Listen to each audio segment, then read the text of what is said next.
বিধুভূষণ তখন রোবটের মতো হয়ে গেছে। সে দু হাতে কালীচরণকে ধরে তাকে শূন্যে তুলে নিয়ে ধরের উপর মুন্ডুটা পাকিয়ে আছাড় দিয়ে মেরে ফেলল। অন্ধকারের ভেতর থেকে কারা যেন বলে উঠল,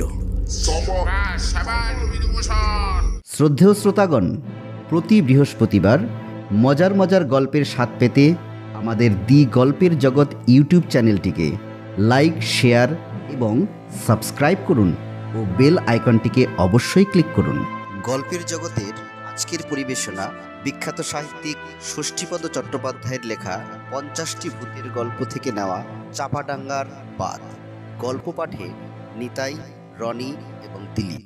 প্রায় 50 বছর আগেকার কথা হবে। সেকালে হুগলি জেলার চাপাডাঙ্গায় দামোদর নদের বাঁধের ওপর দিয়ে সন্ধ্যের পর চলাফেরা করবে এমন বুকের পাটা কারো ছিল না। কেননা ওইসব অঞ্চলের আশপাশের গ্রামগুলোতে তখন লোকবসতিও যেমন কম ছিল, তেমনই ছিল ঠ্যাঙারে আর ডাকাতের উপদ্রব। তা একবার হলো কি, তালপুকুর গ্রামের বিধুভূষণ নামে একটি ছেলে বাড়িতে বাবার অসুখের খবর পেয়ে কলকাতা থেকে চাপাডাঙ্গায় এলো। হাওড়া চাপাডাঙ্গা লাইনে মার্টিন রেলের তখন সুবর্ণ যুগ। তা সে যাই হোক, বিধুভূষণ যখন এলো তখন সন্ধে উত্তীর্ণ হয়ে অন্ধকার নেমেছে। সঙ্গে ঘড়ি, আংটি, টাকা পয়সা সবকিছুই ছিল তার। চাপাডাঙ্গা থেকে ওদের গ্রাম তালপুকুর হচ্ছে 3-4 মাইলের পথ। কিন্তু মুশকিল হচ্ছে, এই পথ সে পাড়ি দেবে কেমন করে? গ্রামের ছেলের কাছে ওই পথ এমন কিছু নয়, তার উপর সঙ্গে টর্চও আছে। কিন্তু এই পথ পাড়ি দিতে সে ডাকাতের পাল্লায় পড়বে না, তাই বা কে বলতে পারে?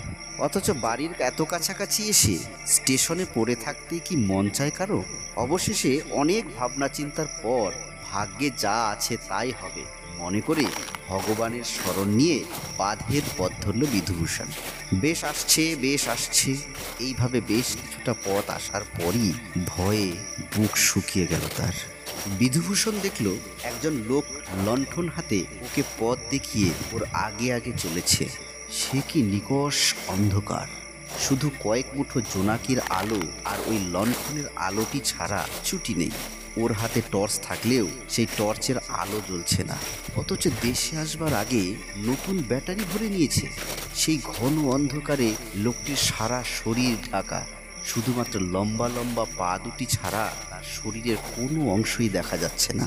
বিধুভূষণের এবার ভয় করল খুব, তাই সে চলার গতি মন্থর করে একসময় চুপ করে দাঁড়িয়ে পড়ল। চলমান পা দুটো থমকে দাঁড়ালো। অন্ধকারের ভেতর থেকেই একটা কেমন যেন খ্যানখ্যানে গলার স্বর ভেসে এলো, আয় না রে আয়। বিধুভূষণ বুঝতে পারল এই অন্ধকারে যাদের ভয় সে করেছে এ তারা নয়, বরং যাদের কথা বারেকের তরেও মনের মধ্যে উকি দেয়নি সেই ভূতের পাল্লাতেই পড়েছে সে। ওর শির দ্বারা বেয়ে একটি হিম স্রোত নেমে এলো। বিধুভূষণ বলল, কে তুমি? আমার সঙ্গ নিয়েছো কেন? আমার খুব ভয় করছে তোমাকে।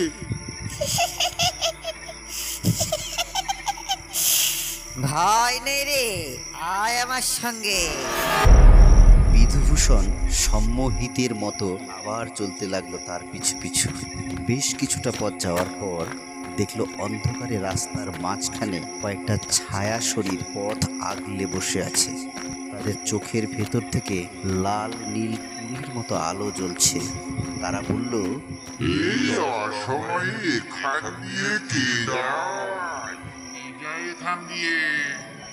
সঙ্গে সঙ্গে উত্তর এলো, ওকে যেতে দে। সকাল হতে তর সইল না, এখন আমাদের রাজত্বে এই অন্ধকারে ও কেন এলো ওকে জিজ্ঞেস কর। ওর বাবার খুব অসুখ রে, সেই সুরে ও দেখতে এসেছে, ওর দোষ নেই। বিধুভূষণের গায়ে কাঁটা দিয়ে উঠল। ওর বাবার অসুখের কথা ও কি করে জানলো? সেই ছায়া শরীরগুলো বিশ্রী গলায় হেসে উঠল এবার। ওর বাবার অসুখ তোর কি? তুইও কে?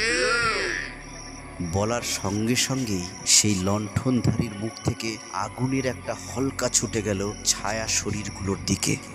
বাস চোখের পলকে সব উধাও, আবার নিঃশব্দে পথ চলা।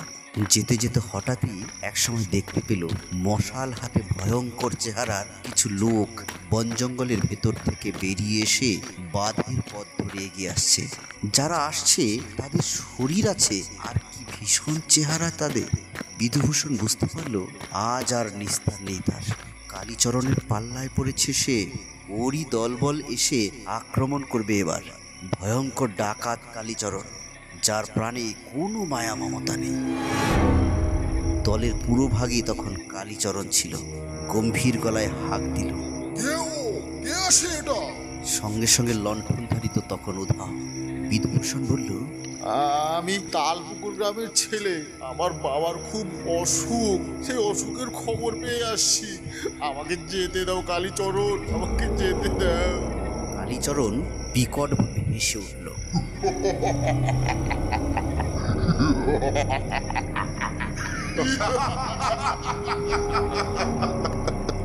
সঙ্গে সঙ্গে শুরু হলো আশপাশ থেকে পৈশাচিক কণ্ঠস্বরে সে কি হাসি।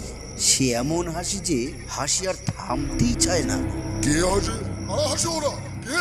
কে ওটা? এভাবে থমকে উঠল কালীচরণ। হাসিও থেমে গেল। কালীচরণ বলল, ওরে দুগ্ধ পোষ্য বালক, নিয়তির ডাক না পেলে এই দামোদরের বাঁধে রাত দুপুরে কেউ আসে না। তোর মরণ যে ঘনিয়েছে বাবা। অমনি ফ্যাঁসফেঁসে গলায় অন্ধকার থেকে কারা যেন বলে উঠল, তোর মরণ যে ঘনিয়েছে রে বাবা, তোর মরণ যে ঘনিয়েছে, তোর মরণ যে। গর্জে উঠল কালীচরণ। কে? কে বলে এই কথা? কে? আবার সব চুপ। বিধুভূষণ এবার মিনতি করে বলল, শোনো কালীচরণ, আমার সঙ্গে যা কিছু আছে সবই তোমাকে দিয়ে দেব। শুধু দয়া করে আমাকে প্রাণে মেরো না। একবার অন্তত ঘরে যেতে দাও। বাবা আমার মৃত্যু সজ্জায়, তাকে একবার শেষ দেখাটা দেখতে চাই কালীচরণ। কালীচরণ আবার হাসল, বলল, ওরে সাপের লেখা আর বাঘের দেখা, জানিস তো আমি সেই বাঘ। ডাক তোর মামাকে, ডাক তোর ভগবানকে। আমার নাম কালীচরণ। এই কথা বললেই বল্লমটা চেয়ে সজোরে ছুড়ে দিল বিধুভূষণের দিকে। বল্লমটা বিধুভূষণের বুকে লেগেই ভেঙে দু টুকরো হয়ে মাটিতে পড়ে গেল। করে শব্দ হলো শুধু। বিধুভূষণ তখন লোহার মতো কঠিন হয়ে গেছে। ওর দু চোখে ক্রোধের আগুন। সে রেগে বলল, এবার আমার খেলাটা দেখ। কথা বলেই সে বজ্রবাহু নিয়ে ধীরে ধীরে এগিয়ে গেল কালীচরণের দিকে। বিধুভূষণের সেই ভয়ঙ্কর মূর্তি দেখে লাঠি বল্লম মিলে ওর দলের লোকেরা যে যেখানে ছিল পালালো। পারল না শুধু পালিয়ে যেতে কালীচরণ। বিধুভূষণ তখন রোবটের মতো হয়ে গেছে। সে দু হাতে কালীচরণকে ধরে তাকে শূন্যে তুলে নিয়ে ধরের উপর মুন্ডুটা পাকিয়ে আছাড় দিয়ে মেরে ফেলল। অন্ধকারের ভেতর থেকে কারা যেন বলে উঠল, বিধুভূষণ সেই রকম লৌহ কঠিন অবস্থাতেই গ্রামের কাছাকাছি চলে এলো। এই চেহারা নিয়ে কি করে ঘরে যাবে সে? ওর বাড়ির লোকেরা এই অবস্থায় দেখলে চিনতে পারবে কি? এইসব চিন্তা করতে করতেই গা মাথা ঝিমঝিম করে উঠল তার। দাঁড়িয়ে থাকতে থাকতেই হঠাৎ সেইখানে মাথা ঘুরে পড়ে গেল বিধুভূষণ। পরদিন সকালে গ্রামের লোকজন এসে উদ্ধার করলো ওকে। ঘরে নিয়ে গিয়ে চোখে মুখে জলের ঝাপটা দিতেই জ্ঞান ফিরল ওর। বাবা ঠাকুরের কৃপায় ভালোই আছেন, আর বিধুভূষণও যেমন ছিল তেমনই আছে। ওর শরীরে কোথাও কোনো বিকৃতি নেই। তবে কিনা দুর্ধর্ষ কালীচরণ কাল রাতে কোনো দুষ্টচক্রের হাতে প্রাণ হারিয়েছে। পুলিশ এসে ডেড বডিও নিয়ে গেছে তার। গত রাতের ওই অলৌকিক অভিজ্ঞতার কথা বিধুভূষণ তখনকার মতো কারো কাছে বলল না, এমনকি বাড়ির লোকেদের কাছেও নয়।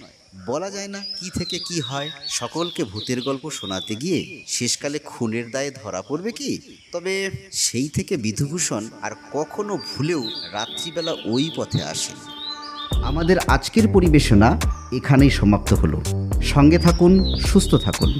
নিজে তো শুনছেন, সঙ্গে বন্ধুদেরও জানান। প্রতি বৃহস্পতিবার দি গল্পের জগৎ নিয়ে আসে হরেক রকমের গল্পের সমাহার। আবার দেখা হচ্ছে আগামী বৃহস্পতিবার নতুন কোনো রোমাঞ্চকর গল্প নিয়ে। ধন্যবাদ।